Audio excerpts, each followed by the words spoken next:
All right, good morning, everybody. It's 11:31, so we'll go ahead and get started here. First press conference of the new year with New Mexico State head men's basketball coach Chris Jans. Coach, just kind of as opening statement, a little bit of an uneven week last week, unfortunately for the Aggies. So just kind of talk about the week that was as we prepare to head into Western Athletic Conference play here this week. At this point, it gets pretty jumbled, to be honest with you, if you consider everything that's going on and how we got to this point. But certainly didn't start off very well with our game against CSUN. Didn't play very well, deserved to lose. And then we're excited to have another crack. And then unfortunately, that game was canceled because of a positive in their camp. And then found a way to get a couple more on the docket. And we're excited because it was going to be a back-to-back format like the WAC play is going to be. And we thought that would be great training for our guys to get a feel for that, to play the same opponent in consecutive nights. And then unfortunately that didn't happen either. So an uneven week would be a very good description. I guess just now that you're starting conference play, is there a little bit more confidence that there will be, I guess, more consistency in playing games just because you're not having to, I guess go schedule, just search for games every single week? Is there some, just confidence that you'll get a little bit more consistency in that regard? Not really. I mean, the reason these games have been canceled have been because of actual positive tests in either our tier one or the opponent's tier one, or in the last cancellations of games, it was more an abundance of caution on our opponent. We didn't have any positives, but following our game against CSUN, they had some positives in their tier one, and Riverside was coming off a pause, and we're concerned that we could have been infected. So their medical staff, made that decision that it was in their best interest not to play those games. So, having games on the schedule, hasn't been the problem. It's the positive test or the caution taken, by some folks, and it's their right to do that. I'm not complaining about it. I'm just saying that just because we got games in the schedule doesn't mean, they're going to happen. There's going to be cancellations. It's going to continue to happen. Unfortunately for us, we've had, as many as probably most teams across the country have had. As it stands right now, you mentioned obviously Northridge, but as it stands right now, are you guys okay testing wise? Yeah, we're just doing our rounds of testing mandated by the WAC, mandated by the NCAA, mandated by, our medical staff, and just trying to get through all of our testing leading up to our next contest. Coach, do you have any update on Clayton Henry, just what the details are of his injury, how long he might be out? Weeks. It'll be weeks before he returns, unfortunately. Same question on Jabari. How's he progressing? It'll be weeks. Unfortunately, they're both on the shelf for a while. It's been a bitter pill to swallow for everybody, especially Clayton with the amount of injuries that he's sustained in the last couple of seasons. I really feel bad for him in particular because of just how hard he worked to recover from the injuries he sustained, and then to get back to where he was and the level he was practicing and even competing the time he did get to compete. And then obviously it's, you couple the injuries with everything else that's happening. It's a lot for everybody to swallow at one time. After having looked at the film from Northridge, were you more, were there more things that you saw that you liked, or were you more frustrated after watching the film?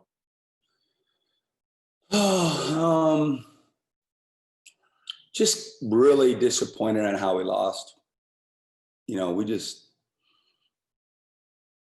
hadn't lost games like that. I can remember one game, and you really thought about it, and that was against George Mason last year in the finals in the Grand Caymans, or the Cayman Islands, where we were completely in control of the game, and we faltered down the stretch, and we just went away from the game plan, and we got into that hope as a strategy mindset. And this was exactly the same, where we were up, you know, double figures, I think a couple different times in the last, you know, 8-10 minutes of the game. And then to get outscored 8-0 to finish the game, it's just tough. I mean, it's just, it was not a lot of fun to watch. I've watched it too many times, to be honest with you. And just very disappointed. You know, it lingers. You know, that's the problem is, you know, it's still our last game. So it's still with us. It's still talked about, right or wrong. That's just the way it works around here. So those games being canceled, you know, was tough because of not being able to potentially, you know, get that taste out of our mouth and move on and learn from it.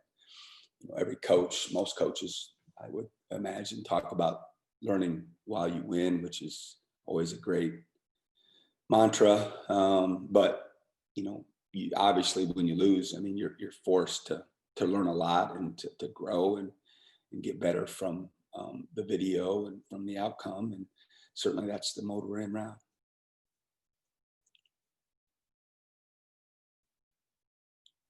I guess you mentioned obviously you were hoping to have the conference type set up with UC Riverside to get a feel for it. But I mean, ideally now you'll get it this Friday and Saturday. Fingers crossed. What are you kind of expecting from it? And just how different is that going to be? You know, obviously in conference tournament, you'll play back-to-back days, but it's, you know, it's rare that you would play the exact same team on back-to-back nights. What do you think that's going to be like? I don't know. I've never experienced it. Like you mentioned, we've all experienced playing on consecutive nights against different opponents in tournament formats, conference tournament situations, but to play the same team on back-to-back nights, I've never experienced it. So, you know, I'm not sure what to expect. You know, again, like you said, we were trying to be in a position where, you know, we could experience it in a non-league prior to playing that format, but unfortunately, it didn't work out. Excuse me for 1 second. I'm sorry. Someone's at the door.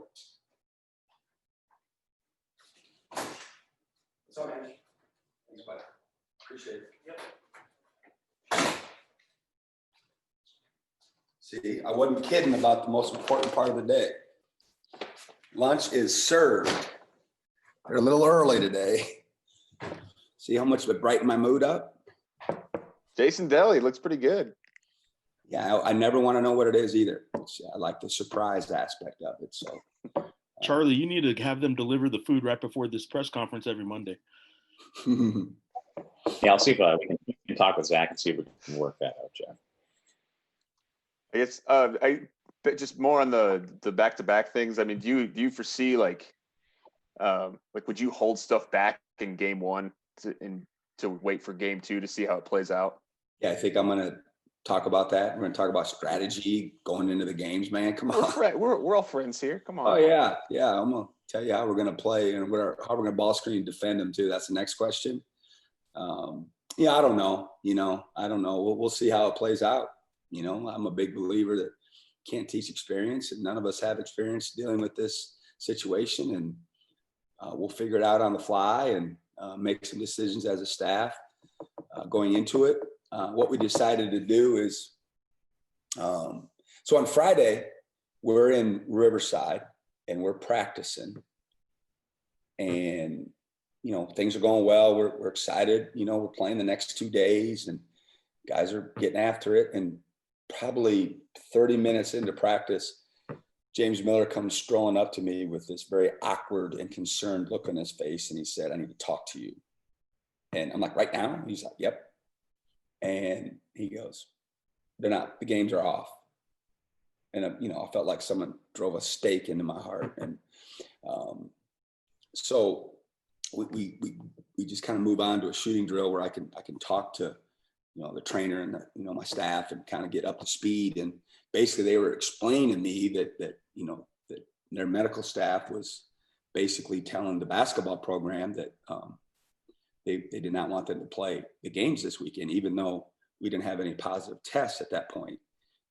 We had tests and we didn't have any, but the opponent before us did. So, that's their medical personnel, their advisory board, what have you.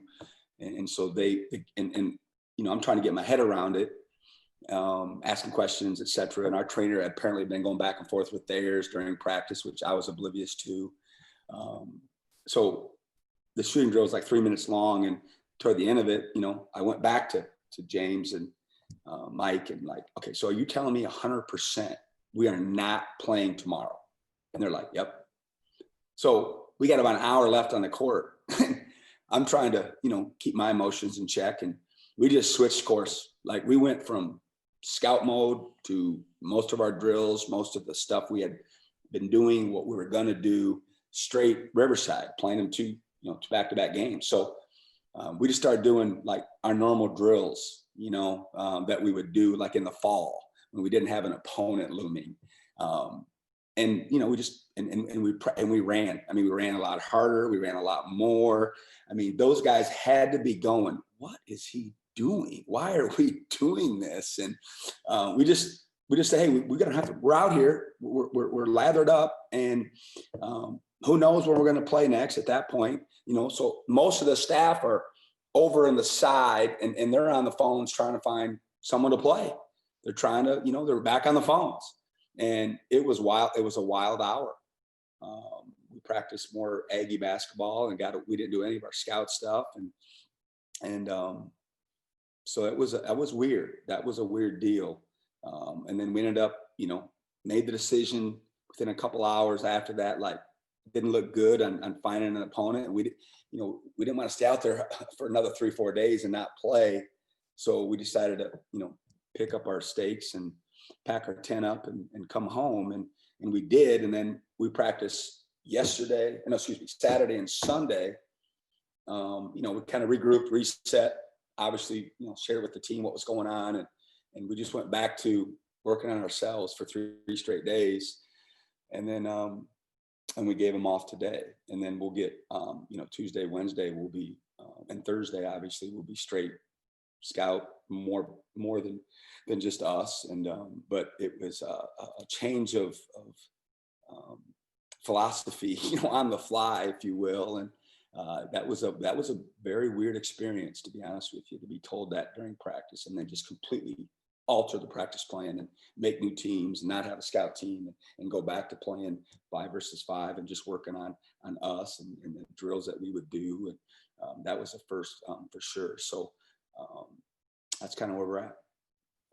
You said they were probably kind of wondering what was going on with the way you were having them run and not doing scout. What was the process of you actually telling them? Was it there on the court at the end? No.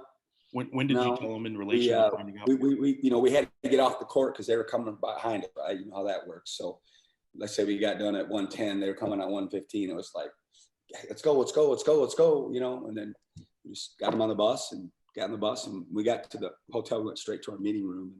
And that's when we told them. And that was a tough one. That was hard, but my emotions then were like, it was comical. Like it's almost funny. Like this, if you were watching us from 30,000 feet, it'd be like I don't know if there's a genre of this, but like a horror / comedy film, because you can't make this up. What's going on and the cancellations and the how, and like Santa Clara, for instance. So we're playing them when are we playing them? The 31st. Is that right, Charlie? We're going to play them 31st. So we play the 28th, get whipped, licking our wounds, wait to play again. They played USC on the 28th. They tested after the game. On the 29th, right? They called us and said they had a positive in their tier 1. Game was off. So we're like, oh my God. So, you know, we had already been trying to get more games out there. So we had irons in the fire, you know. I'm not going to get into who, but there were other programs that we were kind of real close at writing a contract up to playing, and they got positives during the talk. So that was off the table. And then we end up with Riverside.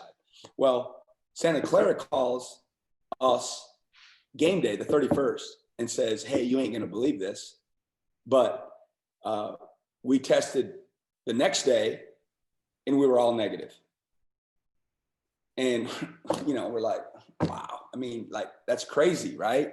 Now, they're still in whatever protocols they have to you know, disprove the positive or what have you. I don't know the exact terminology, but, you know, but it's just, you know, so we had one team that out of an abundance of caution didn't play, and then another team that had a positive called the game. And then now at least they had one round of tests that I know of that were all negative. I don't know what they've done since. I haven't been in contact with them. So it's wild, man. I mean, it's wild. And Charlie informed me before it with a little note that I think we're second in the country in canceled games right now. So like I said, you can't make this up. So my wife, you know, when I first got down here, I may have mentioned this to you guys.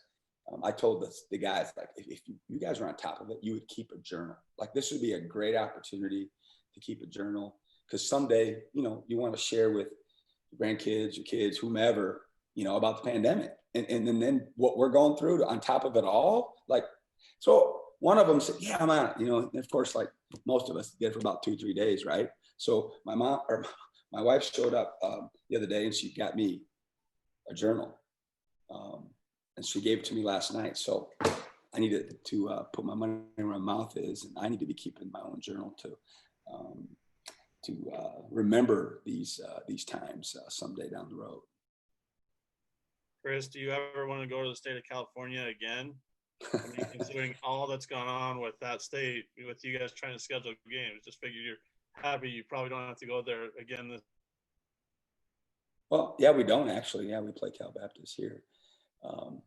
You know, I'm not one of those guys like, you know, it is what it is, man. I mean, it's out of our control. And you know, I don't think of it that way, but I don't know. Have you had a chance to look at any film on Dixie State right now and kind of what you've seen from them? Yeah, I've watched them. You know, I haven't got in as deep as I will today. You know, today's our off day, so it'll be that's the main objective today, is to get real familiar with them. I know, you know, our staff has been breaking them down, and that's the other different thing about this is you're scouting for one opponent a week. You know, in the past it was 2 opponents, you know, with a day off in between, and now it's the same opponent for a whole week. And we've always done it where, you know, one guy took the whole scout, and a lot of programs break it up where one person all year has the offense, one person has the defense, one person may have the personnel and OB, or however you break it up. And so we've dilly-dallied around with potentially altering how we, you know, scout as well. But right now we're kind of sticking with what we're used to and what's worked for us. But we're definitely having more hands on deck each week, because 1, you can't go recruit, you know, and 2, there's no other opponents. So it's more of a group thing than and maybe it's been in the past because of what I just stated. But you know, obviously, you know, Coach Judkins been there a long time. He's built a really good program. I'm sure they're very excited about, you know, Division I play and getting their feet wet that way, and then, you know, having us come in there to open, you know, their Division I conference opener. And we've been down this road before, and it wasn't good for the Aggies. So I'm sure we'll be discussing that with our team as we get closer to tip. But you know, they got a little bit of everything. They got, you know, good guards out front that can, you know, make plays, and you know, they got enough size, and their size can step out and shoot the ball, and they're rugged, and they got some thickness to them. And then they certainly got some wiry athletes, you know, on the wing that can slash. And you know, I'm sure they'll be very ready and very excited. And we'll have a lot of time to prepare for both those games all week long. Coach, have you been following the WAC, just some of these teams during non-conference play? Yeah, always keep an eye on our conference folks as we trudge through the non-league, and I'm a believer in rooting for them every time. This year's a little different just because we feel like we're not a part of the darn season at this point, but yeah, I've been watching scores certainly every night. I mean, I think we all do that, curious across the country of who's playing well, and maybe some kids that we recruited or we're familiar with, and certainly our buddies and colleagues, programs that we're close to, follow them fairly close. And then the league, always aware of everyone that's playing and what the results were. And we're not breaking down film of all those teams or anything like that, but definitely keeping an eye on how everybody's doing. Anything else for Coach this morning, guys? Did you read that Steve Nash story? I did. Thank you. Yeah. Really good. Yeah. I didn't know he was that good at soccer, honestly. Yeah, I knew that. Yeah. It looks like he's good at a lot of things. Yeah. Helps when you have two of the top 15 players in the world, make you look pretty good. Yeah, as a coach. I'm sure that would be helpful. I don't know. I got my own problems to worry about. All right, guys. Appreciate it. Thanks, Coach. Have a good week. Thanks, Have a good one. See you later.